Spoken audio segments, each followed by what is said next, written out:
जय जगन्नाथ दर्शक बंधु चलतु नजर पकाइबा आज सकाळर केतोटी गुरुत्वपूर्ण खबर उपरे सेतिपाई भिडियोटी को प्रथम रु शेष जाए देखिबा पाई अनुरोध। भिडियोटी भल लगिले भिडियोटी को लाइक करी चैनल टी को सब्सक्राइब करी शेयर करने को जमारू भूलंतु नहीं।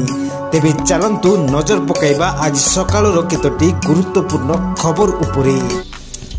18 रु +2 परीक्षा देवे 3,93,618 छात्र छात्री। 12 रु हब को जीव प्रश्नपत्र। आसंता 18 तारिख रु आरंभ +2 परीक्षा। एथिपाई उच्च माध्यमिक शिक्षा परिषद पक्षर प्रस्तुति प्राय शेष पर्यायर पहुंची। चलित वर्ष कला विज्ञान वाणिज्य और धंदामूलक परीक्षा एका समय रे हेबो। आसंता 12 रु 15 तारिख मध्य हब गुडी को प्रश्नपत्र पठाजिवो। परवर्ती खबर माध्यमिक स्कूल स्तर में प्राक्टिकल बाध्यतामूलक खर्च हम 49,36,00,000। युक्त 2 रे प्राक्टिकल पिलांको उपरे पड़ुथिबा चाप को कमाइबा सरकारी स्कूल स्तर आरंभ होबाकु जाउछि एक नूतन योजना। राज्यर समस्त सरकारी माध्यमिक स्कूल गुड़िक विज्ञान लैबोरेटरी एवं लैबोरेटरियन नियुक्त बाध्यतामूलक करा जाइछि। आसंता शिक्षा वर्षरु उभय नवम एवं दशम श्रेणी पिलांको विज्ञान लैबोरेटरी व्यवस्था जगाय सह एने लैबोरेटरियन को नियुक्ति करा जिवो। परवर्ती खबर जंत्रणा रे फाटी पड़ुथला शरीर तथापि दर्शकों पाई सारिले concert. Versatile singer Sonu Nigam तांकर अछंती अनेक प्रशंसक समस्ते तांको गीत गाउथवा देखिबा पाई चाहंती। निकटरे गायक पुनरी एक लाइव कॉन्सर्ट करथिले। लोके तांको कॉन्सर्ट रे भरपूर मजा नउथिले। हेले हठात सोनू को शरीर रे आरंभ हो जितला जंत्रणा। मुहरे स्पष्ट बारी होई पड़तला कष्ट। कारण तांको कष्ट एमिति हेतिला कि तांको आखिरी लुह आस जायतिला। जहार पूरा घटनावली से निज सोशल मीडिया प्लेटफॉर्म रे शेयर करछंती। এই ভিডিওটি লাইভ প্রদর্শন পূর্বরু মঞ্চ পছর। পরবর্তী খবর আমেরিকার 25,000 अधिक अवैध प्रवासी को गिरफ अछंती 1700 भारतीय। रिपब्लिकान नेता डोनाल्ड ट्रम्प अमेरिकार राष्ट्रपति भाव दायित्व ग्रहण कर इतिमध्य 11 दिन बीती जाइछि। अवैध प्रवासी विरोध में ट्रम्प प्रशासन कठोर कार्यानुष्ठान जारी रही। यही 11 दिन भितर ट्रम्प को आईस टीम देशर 12टी राज्य में चढ़ाऊ कर 25,000 अधिक अवैध प्रवासी को गिरफ कर सेमानक भितर 1700 अधिक भारतीय अछंती। परवर्ती खबर हिताधिकारी हंतसंत ई केवाईसी नेटवर्क बाधक। राशन कार्ड राज्यर बहु हिताधिकारी ए पर्यंत ई केवाईसी करनाहांती। एथिपाई राज्य सरकार समय पर समय वृद्धि करथिले भी नेटवर्क साइज मुख्य समस्या। यही कारण आउ 13 दिन भितर ई केवाईसी करने कष्टकर। अनेक अजोग्य हिताधिकारी राशन नेउनथवारु सेमानक बाद देवाई राज्य सरकार ई केवाईसी जरिया राशन कार्ड व्यवस्था करछंती। परवर्ती खबर आवासिक स्कूल रे रैंगिंग अभियोग। 8म श्रेणी छात्रों को युक्त 2 छात्र माड़ मारिथिबा अभियोग। बलांगीर पुईतला स्थित एक आवासिक स्कूल रे रैंगिंग अभियोग। 7म और 8म श्रेणी छात्रों को युक्त 2 छात्र माड़ मारिथिबा नै थाना रे अभियोग होईछि। एने रैंगिंग रो शिकार छात्रों को अभिभावक पुईतला थाना रे लिखित अभियोग करछंती। गत 31 तारिख दिन युक्त 2 रो किछि छात्र उभय शारीरिक और मानसिक निर्यातना देइथवा पिला माने अभियोग करछंती।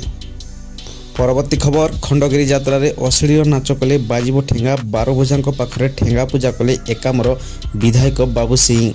अश्लील नृत्य रखिबो ठेंगा। खंडगिरी मेला अनुष्ठित हेबाकु थिबा यात्रा मंचरे अश्लीलता बंद करबाकु विधायक बाबू सिंह नेतृत्व में गठित होइछि स्वतंत्र ठेंगा टीम। बाबू सिंह सहयोगी सह 12 भुजांको पाखरे 100 ठेंगा पूजा कराइछन्ते। आ बाबू सिंह सहयोगी मेला रे खंडा धरी सजाग रहिबे। विशृंखला कले यात्रा मंचरे नियम उल्लंघन कले 100 ठेंगा कामरे लागे बोली विधायक बाबू सिंह कहते। ठेंगा देखाई साबाड़ करने को लक्ष्य रखिंट बीजेपी विधायक। परवर्ती खबर अभियोग प्रकोष्ठ रे एक्शन मोड रे मुख्यमंत्री। रोगी को देखि तुरंत नेले पदक्षेप। अभियोग शुणिले तुरंत पदक्षेप नेले। अभियोग शुणाणी प्रकोष्ठ रे एक्शन मोड रे मुख्यमंत्री मोहन चरण माझी। रोगी को देखु देखु संगे संगे हॉस्पिटल पठाइले मुख्यमंत्री। अभियोग प्रकोष्ठ चिकित्सा आम्बुलांस जगे हॉस्पिटल नेबाकू निर्देश देले। बलांगीर सैंतलारू आसीथिबा आलोक कालसे। परवर्ती खबर राज्यर 59 अमृत स्टेशन 2,379 कोटी बराद। 10 वर्ष तैयारी होइछि 2046 kilometre railway track. Rail budget नहीं रेलमंत्री अश्विनी वैष्णव प्रेस मीट। बजेट रे ओडिशा को 10,599 कोटी मंजूरी मिली बोली सूचना देइछन्ती रेलमंत्री अश्विनी वैष्णव। राज्यर 59 अमृत स्टेशन 2,379 79 କୋଟି ବରାଦ କରାଯାଇଛି। ଗତ 10 ବର୍ଷ ଭିତରେ ଓଡ଼ିଶାରେ 2046 କିଲୋମିଟର ରେଲୱେ ଟ୍ରାକ୍ ତିଆରି ହୋଇଛି। ପରବର୍ତ୍ତୀ ଖବର, ଘନ କୁହୁଡ଼ି ଯୋଗୁଁ ଦୁର୍ଘଟଣା। 2 ଘଣ୍ଟା ଗାଡ଼ି ଭିତରେ ଫସି ରହିଲେ ଚାଳକ। ଘନ କୁହୁଡ଼ି ପାଇଁ କଣ୍ଟେନରକୁ ପଛପଟୁ ଧକ୍କା ଦେଲା ଆଉ ଏକ କଣ୍ଟେନର।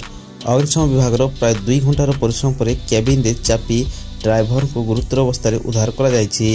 ବାଲେଶ୍ୱର ଜିଲ୍ଲା ଜଳେଶ୍ୱର ଥାନା ଅନ୍ତର୍ଗତ 60 ନମ୍ବର ଜାତୀୟ ରାଜପଥର ଆମ୍ବଳିଅଠା ବାଇପାସ୍ ଡାଇଭର୍ସନ ନିକଟରେ ବାଲେଶ୍ୱରରୁ ଖଡ଼ଗପୁର ଅଭିମୁଖେ ଯାଉଥିବା ଏକ ପାର୍ସଲ ବୋଝେଇ କଣ୍ଟେନରକୁ ଘନ କୁହୁଡ଼ି କାରଣରୁ ଆଉ ଏକ ଜେସିବି ବୋଝେଇ କଣ୍ଟେନର ପଛଆଡ଼ୁ ଧକ୍କା ଦେଇଥିଲା। ପରବର୍ତ୍ତୀ ଖବର, ଖେଳାଳିଙ୍କ ଉପରେ ଟଙ୍କା ବର୍ଷା କଲା ବିସିସିଆଇ। ଭାରତ 19 ବର୍ଷରୁ କମ୍ ମହିଳା ଟି20 ବିଶ୍ୱକପ୍ ଟାଇଟଲ ଜିତିଛି। ଫାଇନାଲରେ ଦକ୍ଷିଣ ଆଫ୍ରିକାକୁ 9 ୱିକେଟରେ ପରାସ୍ତ କରି ଟିମ୍ ଇଣ୍ଡିଆ ଇତିହାସ ରଚିଛି। ପ୍ରାୟ 7 ମାସ ପୂର୍ବେ ଭାରତ ପୁରୁଷ ସିନିୟର ଦଳ 2024 ଟି20 ବିଶ୍ୱକପ୍ ଟାଇଟଲ ଜିତିଥିଲା। ଏବେ ବିସିସିଆଇ 19 ବର୍ଷରୁ କମ୍ ମହିଳା କ୍ରିକେଟ ଦଳର ପୁରସ୍କାର ରାଶି ଘୋଷଣା କରିଛି। ପରବର୍ତ୍ତୀ ଖବର, 5ରେ ବିକଶିତ ଗାଁ ବିକଶିତ ଓଡ଼ିଶା ଯୋଜନା। ଖୋର୍ଦ୍ଧା ଜଙ୍କିଆରୁ ଯୋଜନା ଆରମ୍ଭ କରିବେ ମୁଖ୍ୟମନ୍ତ୍ରୀ। ଆସନ୍ତା 5 ତାରିଖରେ ଶୁଭାରମ୍ଭ ହେବ ବିକଶିତ ଗାଁ ବିକଶିତ ଓଡ଼ିଶା ଯୋଜନା। ଖୋର୍ଦ୍ଧାର ଜଙ୍କିଆ ମିନି ଷ୍ଟାଡିୟମରେ ଆୟୋଜିତ କାର୍ଯ୍ୟକ୍ରମରେ ମୁଖ୍ୟମନ୍ତ୍ରୀ ମୋହନ ଚରଣ ମାଝୀ ଏହାର ଶୁଭାରମ୍ଭ କରିବେ। ମୁଖ୍ୟ କାର୍ଯ୍ୟକ୍ରମ ଢାଞ୍ଚାରେ ପ୍ରତି ଜିଲ୍ଲା ଓ ବ୍ଲକ ସ୍ତରରେ ମଧ୍ୟ ଏହି କାର୍ଯ୍ୟକ୍ରମ ହେବ ବୋଲି ଜଣାପଡ଼ିଛି। ପରବର୍ତ୍ତୀ ଖବର, ପ୍ରୟାଗରାଜ ତ୍ରିବେଣୀ ସଙ୍ଗମରେ ଚାଲିଛି ଶେଷ ଅମୃତ ସ୍ନାନ। 20 ଦେଶର ବିଦେଶୀ ଭକ୍ତଙ୍କ ସମାଗମ। ଆଜି ପୁଣି ପ୍ରୟାଗରାଜରେ ଦେଖିବା ପାଇଁ ମିଳିଛି ଶ୍ରଦ୍ଧାଳୁଙ୍କ ମହାସମାଗମ। ଲକ୍ଷାଧିକ ସଂଖ୍ୟକ ସାଧୁସନ୍ଥ, ଶ୍ରଦ୍ଧାଳୁ ଓ ବିଦେଶୀ ପର୍ଯ୍ୟଟକ ତ୍ରିବେଣୀ ସଙ୍ଗମରେ ପହଞ୍ଚି ଅମୃତ ସ୍ନାନରେ ପବିତ୍ର ବୁଡ଼ ପକାଇଛନ୍ତି। ଦିନ 10ଟା ସୁଦ୍ଧା 89 ଲକ୍ଷ ଶ୍ରଦ୍ଧାଳୁ ବୁଡ଼ ପକାଇ ସାରିଥିବା ବେଳେ ଅପେକ୍ଷାରେ ଅନେକ ରହିଛନ୍ତି। ପରବର୍ତ୍ତୀ ଖବର, ଅପେକ୍ଷାରେ ଶ୍ରଦ୍ଧାଳୁ। ଖୁବ୍ ଶୀଘ୍ର ଆରମ୍ଭ ହେବ ଉତ୍ତରାଖଣ୍ଡର ଚାରିଧାମ ଯାତ୍ରା। ଚଳିତ ବର୍ଷ ଏପ୍ରିଲ 30 ତାରିଖ ପବିତ୍ର ଅକ୍ଷୟ ତୃତୀୟା ଅବସରରେ ଚାରିଧାମ ଯାତ୍ରା ଆରମ୍ଭ ହେବ।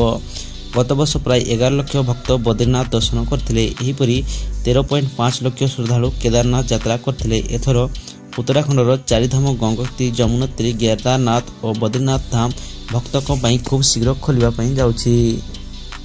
ପରବର୍ତ୍ତୀ ଖବର, ପାକିସ୍ତାନ କାମରେ ହସୁଛି ସାରା ବିଶ୍ୱ। ପଡ଼ିଆ ଚାରିପାଖେ ଖୋଳିଲା ଗାଢ଼। ପାକିସ୍ତାନର ଅବସ୍ଥା ବର୍ତ୍ତମାନ ସମୟରେ ଶୋଚନୀୟ ହୋଇପଡ଼ିଛି। ଚୀନଠାରୁ କରଜ କରି ଚଳୁଥିବା ପାକିସ୍ତାନରେ ହେବାକୁ ଯାଉଛି ଚାମ୍ପିୟନ୍ସ ଟ୍ରଫି କ୍ରିକେଟ ମ୍ୟାଚ୍, ଯାହାକୁ ନେଇ ଦେଶର ବ୍ୟାପକ ପ୍ରସ୍ତୁତି ଆରମ୍ଭ ହୋଇଯାଇଛି।